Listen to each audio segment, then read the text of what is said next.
Band News FM.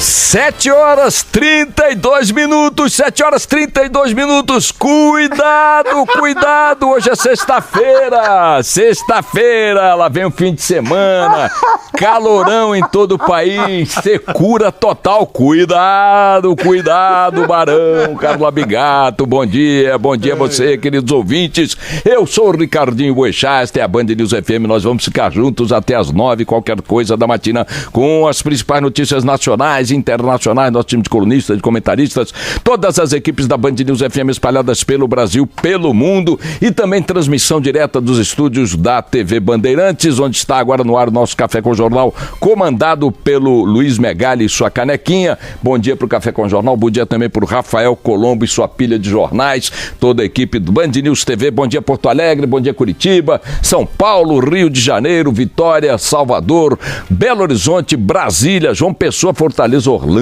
na Flórida. Vamos em frente, ainda notícias direto do México, daqui a pouco com o nosso enviado especial Rodrigo Hidalgo. Situação no México dramática, número de mortos aumentando, procura por mais de 200 desaparecidos, portanto o número oficial de mortos tende a aumentar e as condições para resgate de sobreviventes sobre os escombros diminuem dramaticamente à medida em que os minutos passam. A mobilização da população mexicana é comovente, todo mundo engajado, gente sem dormir há 2 dias, fazendo correntes humanitárias, a ajuda internacional também chegando. Nosso abraço ao povo mexicano. Eu ia para o México esta noite, mais os organizadores do seminário sobre debates presidenciais que começaria na segunda-feira, envolvendo delegações e palestrantes de vários países para discutir, trocar ideias sobre a organização de debates presidenciais. O México vai ter eleições agora em julho de 2018, tem os debates presidenciais previstos em sua legislação, lá os debates são obrigatórios, já estão programados pela lei eleitoral e tudo mais. O México está querendo avançar nesse sentido, mas os organizadores entenderam, claro, por bem, adiar a realização desse seminário de tal forma que vocês me aguentarão aqui mesmo, segunda e terça-feira nos estúdios da Band News FM. Eu quero tratar de um assunto aqui que mexe num vespeiro, mas antes deixa eu dar um rápido panorama. A situação no campo político, Lava Jato, vai para lá, vem para cá, não tem novidades. Ontem aprovaram o Supremo por 10-1, determinou que a segunda denúncia contra Michel Temer tem que seguir seu trânsito normal, vai para a Câmara dos Deputados, a Comissão de Constituição e Justiça vai decidir lá no parecer, se arquiva ou não arquiva, recomenda ou não o arquivamento da denúncia. Aí essa decisão, seja qual for, vai para o plenário da Câmara, onde o governo conta com um número suficiente de votos para barrar a tramitação dessa denúncia. Então a gaveta é o destino, como foi a primeira. Temos aí mais de revelações de Lúcio Funaro envolvendo mais uma penca de gente, início de investigações aí daquele braço direito de Janot, o procurador Marcelo Miller, enfim, as coisas no campo do escândalo nacional, no capítulo corrupção, capítulo Lava Jato, continuam caminhando como há muito tempo vem caminhando. Importante enfatizar que a condenação a 45 anos de prisão imposta pelo juiz Bretas, da Lava Jato no Rio de Janeiro, ao governador Sérgio Cabral, ex-governador Sérgio Cabral, soma-se a outra condenação já de mais de 14 anos, imposta pelo juiz Sérgio Moro em outro processo. Cabral responde a mais de 10 outros processos que ainda estão pendentes de decisão judicial quanto às penas ou absolvição, e esta condenação de Cabral fixou um parâmetro para o qual eu recomendo que a vagabundagem política preste atenção. A justiça brasileira, pegando essas figuras atoladas até o pescoço no lamaçal da corrupção, está dando sinais nessa primeira instância federal que o bicho vai pegar. Então, atenção quem está batendo no peito, arrotando vantagem, valentia, sou mais eu, isso aí é não sei o quê, o Ministério Público é não sei o quê, a Lava Jato é um complô, só queria pegar a mim, não quer pegar os outros, aí vai lá, pega os outros, você para de fazer esse discurso porque todo mundo está no lameiro e coisa, porque é comigo mesmo e tal, bababê, faço mais. Não adianta Eduardo cunhar a reação, não, que vocês vão quebrar a cara. Vocês vão quebrar a cara. E isso está sendo feito em consequência de 2 fatores importantíssimos. O primeiro, conjunto probatório, mostrando que vocês são, de fato, quadrilhas que atuam na pilhagem do Estado brasileiro há séculos. O segundo, o desejo da sociedade brasileira, apoiando essas decisões, de fazer com que a página da corrupção no Brasil vire. O Brasil vai chegar na eleição de 2018 e no que resultar dela, diferente do que jamais foi. E os novos governantes brasileiros saberão, porque não são suicidas, que estão lidando com um país diferente, onde coisas como essa resultarão em castigos exemplares. Que Cabral e sua digníssima senhora apodreçam na cadeia, como tantos outros apodrecerão. A era da tornozeleira eletrônica está sendo gradualmente vencida pela aplicação de penas, onde as tornozeleiras têm que ir para o pescoço para o cara se enforcar dentro da cadeia, percebendo que de lá não sairá pela quantidade de crimes que cometeu. O modelo chinês, de um jeito ou de outro, começa a inspirar as reações da justiça brasileira em relação à corrupção. Que assim seja e que assim prospere. Mas não há novidades nesse terreno, o fato é esse. Novidades ontem na área da economia, cheguei a falar aqui de manhã com o Luiz Carlos Mendonça de Barros, importante enfatizar isso, 2 fatos positivos. Saiu ontem o IPCA 15, uma inflação holandesa, 0,11, para o mês de setembro, a inflação anualizada está em menos de 2,5, por aí. Um número assombrosamente bom, positivo, indicando redução crescente da inflação e, portanto, induzindo a uma queda de juros mais acentuadas por parte desses malucos do Copom, do Banco Central, esses gaiatos que continuam trabalhando com uma taxa de juros 3 vezes maior que a taxa da inflação. Mas, enfim, de qualquer maneira, essa realidade vai pressionar o aumento na queda de juros, no ritmo da queda de juros. Isso é bom para a economia.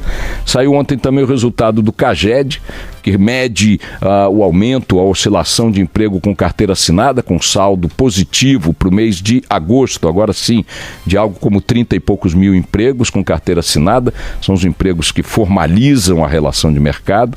O saldo positivo também acumulado aí nos 12 meses ou no ano também passa de 300, 400 mil, é uma coisa bastante significativa, mostrando aí uma lenta recuperação do emprego. E ontem estive em Ribeirão Preto num debate com industriais da região de Ribeirão Preto, um dos eldorados da economia real do Brasil, do agronegócio e tudo mais, e todos lá estavam dizendo que a safra do ano que vem, números aliás que já foram confirmados aí oficialmente, a safra de grãos do Brasil ano que vem caminha para ser um novo recorde, dando um importante suporte para a economia brasileira na questão relacionada a preços de produtos de consumo da população, aumentando exportações, enfim, jogando dinheiro na economia rural, mantendo empregos na economia rural, trabalhando contra a migração na direção aos grandes centros. É um terceiro ponto econômico bastante significativo. E para os 3, a gente costura a seguinte leitura, só para dar um rápido toque aqui: não tem nada aí que decorra de políticas de governo, o que é sensacional. Significa que a sociedade brasileira, as pessoas que trabalham, que produzem, que dão empregos, que são empregados, estas pessoas, nós, o povo brasileiro, é que estamos fazendo com que a economia volte a se recuperar, ainda que lenta, gradualmente, mas volte a se recuperar. É um trunfo nosso. Não teve plano econômico do governo, não teve novas grandes linhas de crédito. Pelo contrário, o Estado brasileiro continua sendo o perdulário e o ladrão de sempre, gastando mais do que pode, roubando mais do que deveria. Ela não deveria roubar nada. E ainda assim, o Brasil está tentando ali sair do lameiro e está saindo aos pouquinhos. Isso é maravilhoso para nós. Nós estamos avançando no campo de determinar, fixar novos parâmetros na relação da sociedade com o Estado, exigindo que ele seja outro, gerido de outra maneira, com menos taxas de absurdo, com maior eficiência ou menos ineficiência. Sem dúvida, a sociedade está colocando essa exigência frente ao Estado, frente ao aparato público, está produzindo, vai produzir cada vez mais consequências. E independentemente do que esse Estado faz, porque não faz nada do ponto de vista da gestão econômica que não seja meramente discursos, né, promessas, etc. Então não tem, repito, uma política econômica em andamento, não tem. Ainda assim a sociedade está conseguindo sair do atoleiro em que foi jogada exatamente pelas ações governamentais. Isso é maravilhoso nesse sentido geral da coisa, olhando para 2018 e enxergando a possibilidade de que através do voto, através do rearranjo das forças populares, do movimento, do desejo da população, se consiga chegar a um novo estágio e começarmos a respirar um ar um pouco menos poluído na política. Essa é a expectativa. E tendo em vista que esse processo é consequência das cólicas da democracia, estamos vivendo um mau momento de nossa democracia sob vários aspectos, mas ela está aí instalada, as instituições estão funcionando, o calendário eleitoral está mantido, não houve fechamento de instituições, não houve ruptura, não houve coisa desse gênero. Por mais que isso nos desagrade, como ensinava lá Winston Churchill, né, a democracia é a pior forma de governo. A democracia é a pior forma de governo, com exceção de todas as demais. Não existe, esquece. Não adianta entrar num laboratório, sair lá de dentro e imaginar que nós, diferentemente do que conceberam os gregos lá na antiguidade, inventaremos aqui um sistema político que, não sendo aquele que se apoia nos padrões, nos pilares da democracia, faremos algo melhor. Não faremos. E aí eu entro no assunto que eu queria tratar rapidamente aqui, que é o seguinte. Ontem o ministro da Defesa, Raul Jungmann, e o chefe do Exército, o comandante do Exército, reuniram-se para decidir o que fazer em relação a um general Mourão.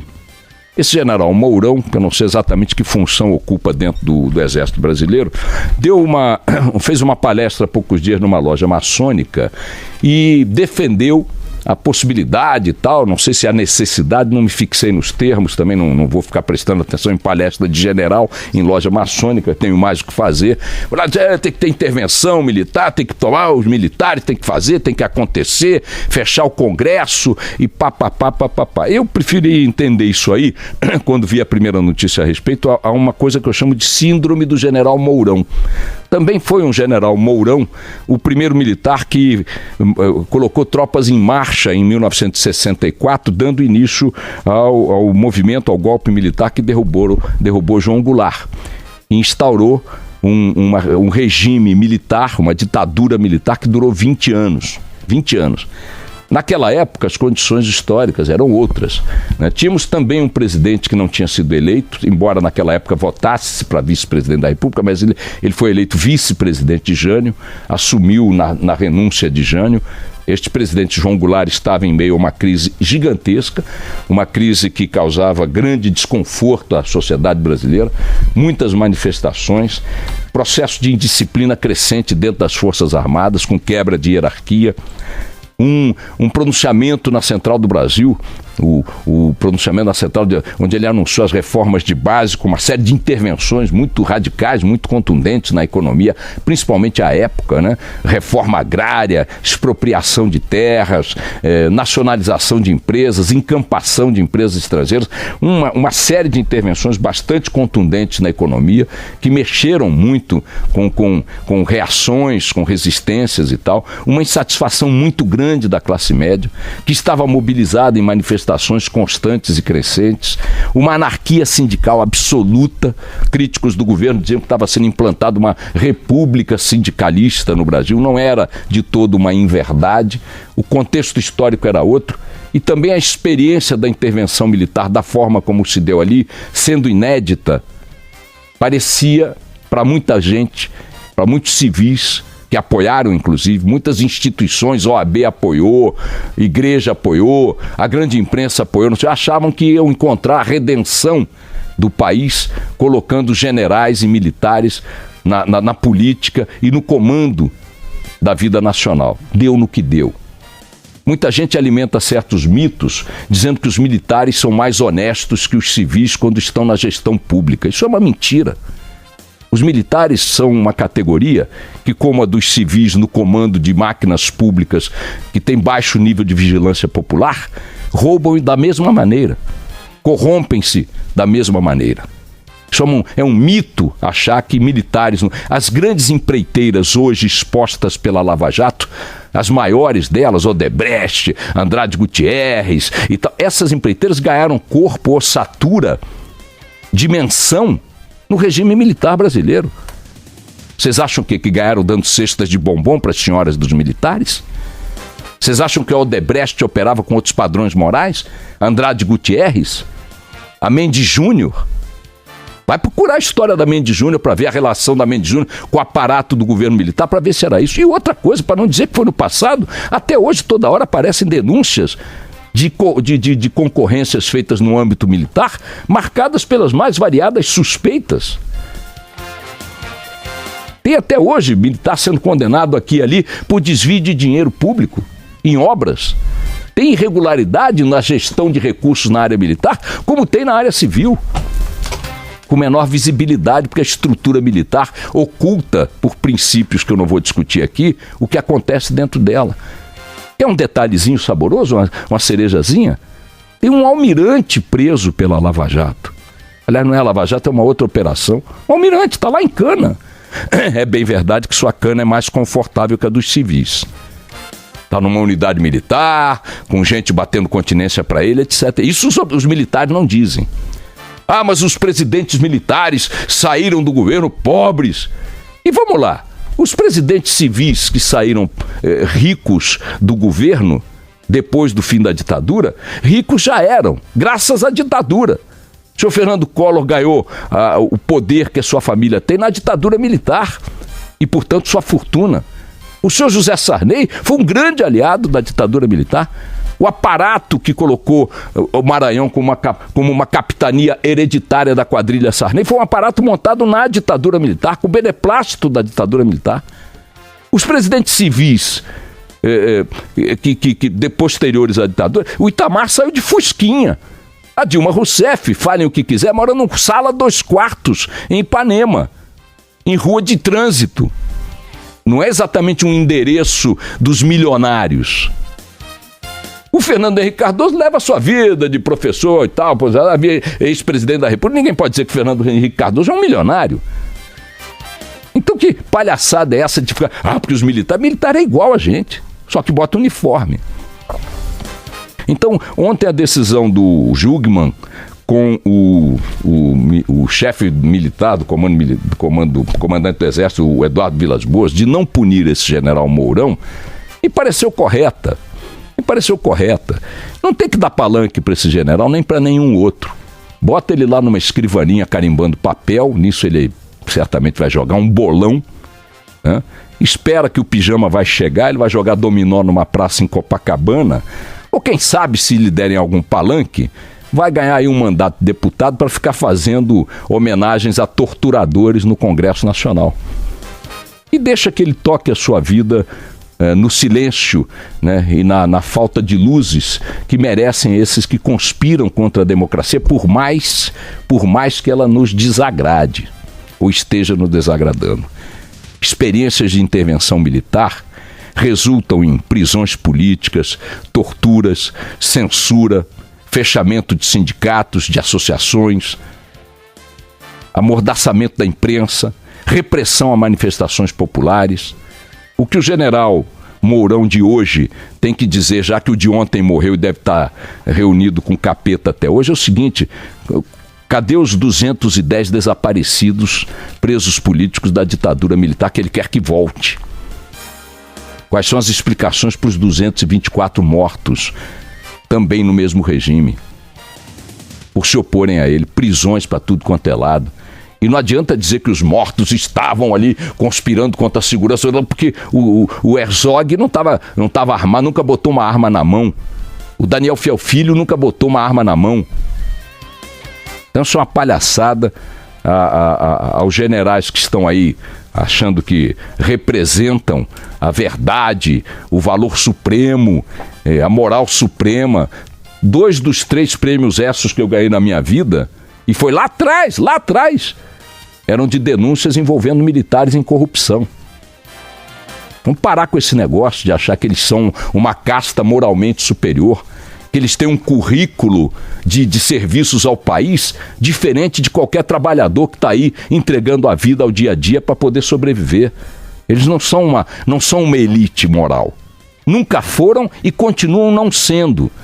Parar com essa palhaçada de olhar para militar que faz esse tipo de discurso como se fosse salvador da pátria.